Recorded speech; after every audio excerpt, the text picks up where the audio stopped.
Hello guys! Welcome back to my YouTube channel. Once again, this is Teacher Jess.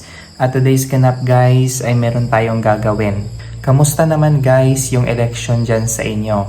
So dito sa amin, it's very tiring.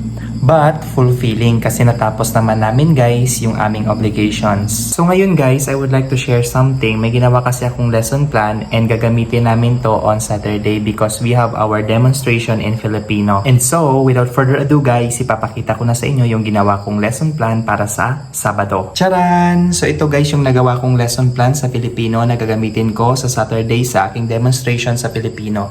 Ayan guys, at natapos ko na yung aking lesson plan sa Filipino. So ang gagawin ko na lang is gagawa ko ng script at syempre guys, i-memorize natin yung script. Syempre para naman hindi tayo tingin ng tingin sa TV. Para yung eye contact natin is nasa audience or sa mga learners na ating kinakausap. So ngayon guys, ipapakita ko sa inyo yung content ng aking lesson plan sa Filipino. Okay?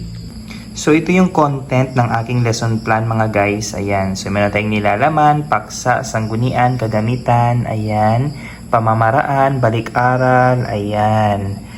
So yung titik pala guys na i-demo ko is titik V. Ayan. So alam naman niyo guys yung titik na V at saka yung tunog nito. So ayan guys. Ayan. O diba? May ginawa din akong tula. Ayan.